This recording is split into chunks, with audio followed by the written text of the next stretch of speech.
महाकाय सूर्यकोटि समप्रभ निर्विघ्नं कुरु मे देव सर्वकार्येषु सर्वदा।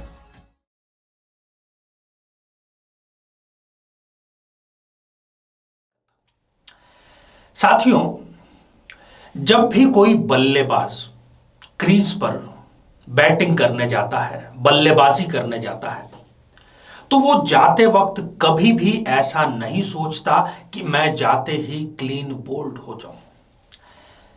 चाहे वो बेसिकली एक बल्लेबाज ना भी हो, वो एक गेंदबाज हो, तब भी जब उसकी बल्लेबाजी करने की बारी आती है, तब वो मन में कभी भी जल्दी आउट होने का विचार लेकर के नहीं जाता है। उसके मन में यही विचार होता है कि मैं ज्यादा से ज्यादा समय तक क्रीज पर बना रहूं। साथियों, ठीक ऐसा ही विचार जब जो व्यक्ति विवाह करने जा रहा होता है, चाहे वो लव मैरिज कर रहा हो, चाहे वो घर वालों की सहमति से या असहमति से ही क्यों ना कर रहा हो, चाहे फिर वो अरेंज मैरिज क्यों ना कर रहा हो, कभी भी शादी करते वक्त व्यक्ति ऐसा नहीं सोचता कि मैं शादी कर लूं और फिर जल्दी ही मैं तलाक ले लूंगा। बल्कि वो तो ये सोचता है कि मैं जो शादी करने जा रहा हूं वो न केवल इस जन्म बल्कि आने वाले कई जन्मों तक बरकरार रहे।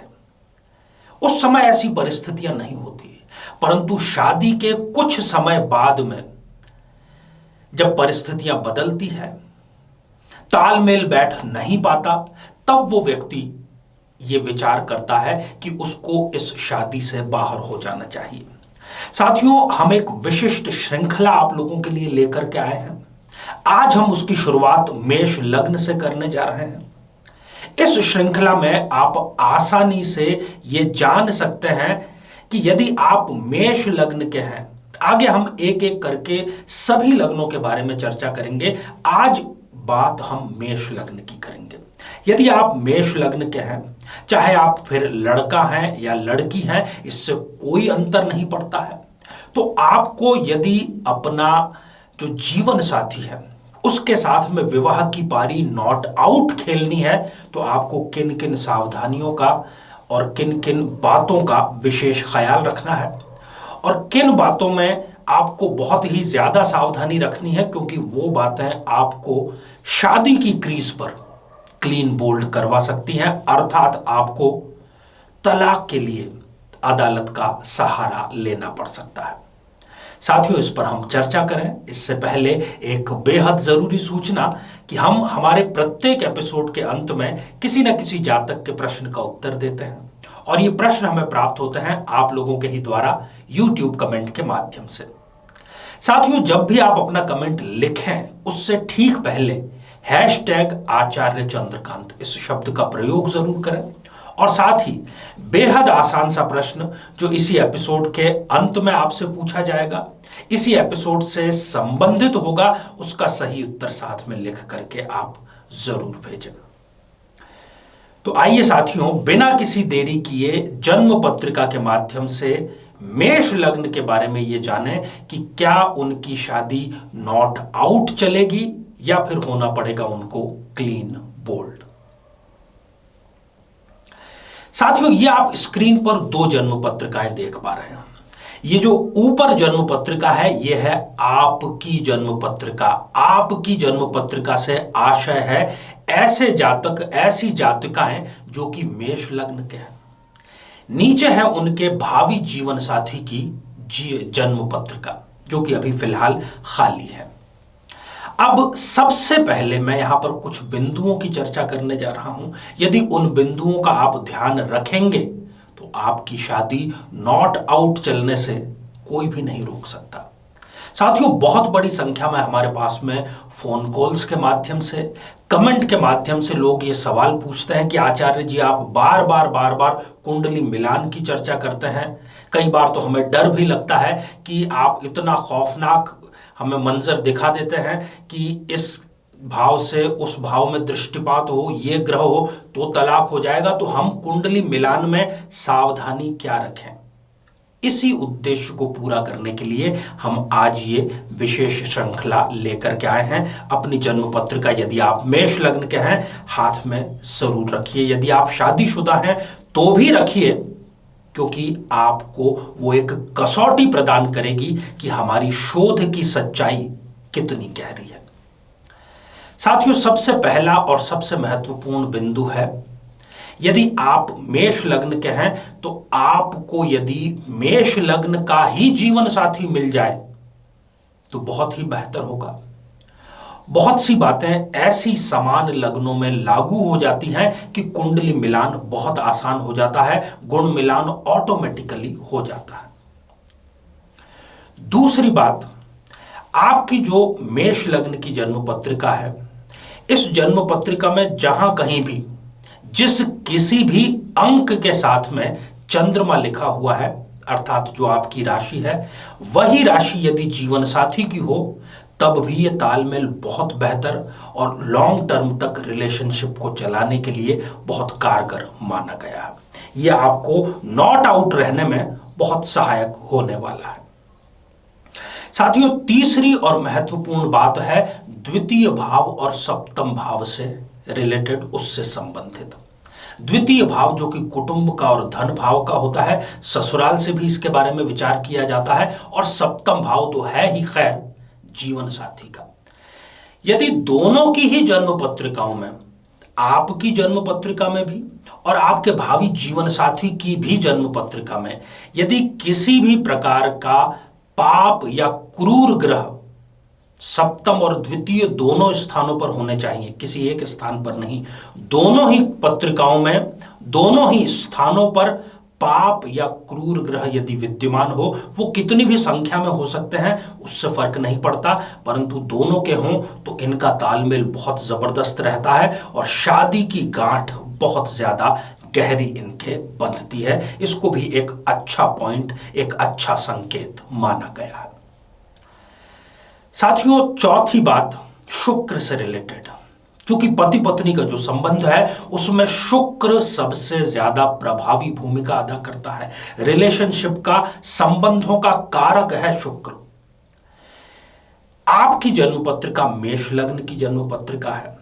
अब आपको दृष्टिपात यह करना है कि आपकी जन्म पत्रिका के जिस अंक, यहां पर मैं अंक की बात कर रहा हूं, भाव की बात नहीं कर रहा, जिस किसी भी अंक के साथ में शुक्र लिखा है, उसी अंक के साथ में यदि जीवन साथी के चंद्रमा लिखा है तो आपकी ये गाड़ी बहुत लंबी चलने वाली है। शादी जो है वो सुमधुर रहेगी और लॉन्ग टर्म तक, कम से कम इस जन्म तक आपकी जरूर शादी टिकी रहेगी, और न सिर्फ टिकी रहेगी बल्कि शांति पूर्वक टिकी रहेगी। साथियों, पांचवा महत्वपूर्ण बिंदु है लग्नेश मंगल से संबंधित। आपकी जो मेष लग्न की जन्म पत्रिका है, इस जन्म पत्रिका में मंगल जिस किसी भी अंक के साथ में लिखा हुआ है, उसी अंक में यदि जीवन साथी के चंद्रमा लिखा है, मान लीजिए कि आपकी जन्म पत्रिका में 4 नंबर के साथ में मंगल लिखा है और जीवन साथी की जन्म पत्रिका में 4 नंबर के साथ में चंद्रमा होना चाहिए, तो आपकी ये जो गाड़ी है शादी की, ये बहुत ही मधुर, सुखपूर्वक, शांतिपूर्वक चलेगी। साथियों, छठी और बहुत महत्वपूर्ण बात है कि आपका जो जीवन साथी है यदि उसकी तुला राशि हो तो फिर कहना ही क्या। कई बार तो ऐसा भी मंजर आ सकता है कि आप झगड़े करने की प्रतीक्षा करते रह जाएं कि बहुत दिन हो गए, क्या बात हो गई, झगड़ा क्यों नहीं हो रहा है। साथियों, ये 6 महत्वपूर्ण बिंदु हमने शादी के नॉट आउट रहने, सफल शादी के मेष लग्न के बारे में चर्चा की। अब 2 यहां पर मैं ऐसे पॉइंट्स बताने जा रहा हूं जो कि आपको अवॉइड करने हैं। अवॉइड इसलिए करने हैं क्योंकि वो आपके क्लीन बोल्ड होने का, अर्थात तलाक का कारण बन सकते हैं। यदि आप मेष लग्न के हैं तो आपको कन्या लग्न, वृश्चिक लग्न और मीन लग्न, इन तीनों लग्नों और इन तीनों राशियों, इनसे दूर रहना चाहिए। इन जन्म पत्रिकाओं को देखकर आपको उस जन्म पत्रिका को रिजेक्ट कर देना चाहिए। साथियों, दूसरा महत्वपूर्ण बात यहां पर यह है कि आपको जो महादशा चल रही है, सिर्फ मैं यहां पर महादशा बात कर रहा हूं, विंशोत्तरी महादशा की, अंतरदशा प्रत्यंतर दशा की बात नहीं कर रहा। जो आपको महादशा चल रही है वही महादशा आपके जीवन साथी को नहीं चलनी चाहिए। दोनों की समान महादशाएं विवाह में बाधा उत्पन्न करती हैं। विवाह के बाद हो सकता है कि कोई ऐसा समय ऐसा आ जाए कि जब दोनों को महादशा एक की ही ग्रह की चल रही हो, परंतु शादी करते समय कभी भी दो जातकों को एक ही ग्रह की महादशाएं नहीं चलनी चाहिए। तो साथियों, मुझे आशा ही नहीं बल्कि पूरा विश्वास है कि यदि आप मेष लग्न के हैं तो आज के इस एपिसोड से अपनी शादी को नॉट आउट बनाने के लिए आपको जरूर इससे सहायता मिलेगी। श्रृंखला हमारी जारी है। आइए साथियों, अब हम बढ़े आज के हमारे कमेंट के चरण की ओर। आज हमने कमेंट शामिल किया है प्रीति जी का, जो कि उन्होंने लिखा है इंदौर मध्य प्रदेश से। प्रीति जी, आपने पूछा है कि क्या आपके सरकारी नौकरी गवर्नमेंट जॉब का योग है या नहीं है। आपकी सरकारी नौकरी का योग है। थोड़ी सी दुखद बात यहां पर यह है कि वो योग इसी वर्ष अर्थात 2021 में जुलाई तक ही है, उसके बाद में ये योग क्षीण हो रहा है। उससे पूर्व यदि कोई रिजल्ट आने वाला है तो उसमें आपको पॉजिटिव और सकारात्मक सफलता अवश्य मिलेगी। आइए साथियों, अब आज का बेहद ही आसान सा प्रश्न। आज हमने चर्चा की मेष लग्न की, शादी को नॉट आउट रखने की। जब हम शादी को नॉट आउट रखने की बात कर रहे थे तब नॉट आउट रहने वाले कितने बिंदुओं की हमने चर्चा की। साथियों, आप सभी स्वस्थ, समृद्ध और शांतिपूर्वक जीवन व्यतीत करें। नमस्कार। जीवन में किसी समस्या का सामना कर रहे हैं, जैसे कि शादी में देरी होना, पति पत्नी में मनमुटाव या तलाक तक की नौबत आ जाना, संतान का प्राप्त न हो पाना, नौकरी या धन प्राप्ति में बाधा आना, जीवन के प्रत्येक क्षेत्र में किसी न किसी प्रकार की बाधा आना, तो आज ही अपनी जन्म पत्रिका का संपूर्ण विश्लेषण करवाएं और पाएं समस्या से सदैव के लिए मुक्ति।